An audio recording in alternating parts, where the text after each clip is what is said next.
мен кылып атам, мен багып атам деген сөзү бул ашыкча сөз. Биз намыстуу бололу, өзүбүздүн милдеттерибизди толук кандуу аткаралы. Өзү ошол үй бүлө курам деген адам сөзсүз түрдө бул даярдык көрүш керек. Үй бүлө курам деген анын бир мүдөөсү, анын бир каалоосу, анын бир ой тилектери болгон адам ошого даярданат да. Бул жөнөкөй эле баягы нерсе эмес. Бир күндө эле үйлөнүп калып, эч кандай милдетсиз, эч кандай жоопкерчилик эмес. Ал бул бир үй бүлөнү башкарып, ошонун милдеттерин аткарам деп чоң бир жашоодогу бир вазифасын аткара баштайт да. Ал ошол калыңын, каякта жашайм, ким менен жашайм, кантип ошол үй бүлөмдү багам деген ою болуш керек.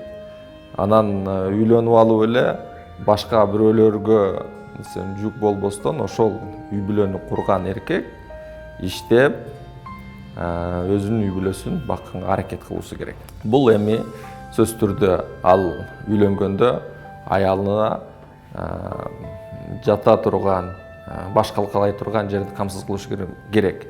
Бул балким ал өзүнүн үйү болушу мүмкүн, же болбосо ал бир батирде алып, ошо батирде жашашы мүмкүн. Ошондой эле ал үй бүлөсүн камсыздаш керек, тамак аш, кийим кечек менен. Кудай Тааланын түздөн түз болгон милдеттери эч качан эч кайсы бир эркек аялына мен мындай кылып атам, мен сени багып атам, мен сени кийинтирип атам деп эч качан милдет кылбашы керек. Бул анын түздөн түз болгон аткаруучу жоопкерчилиги, бул милдети.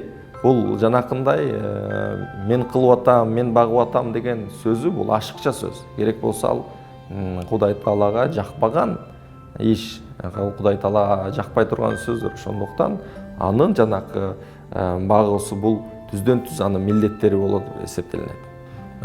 Эгер ошол эркек өзүнүн баягы милдеттерин аткарбаса, бул анда бул үй бүлө курууга даяр эмес экенин, мындай жоопкерсиз адам экенин далилдейт да.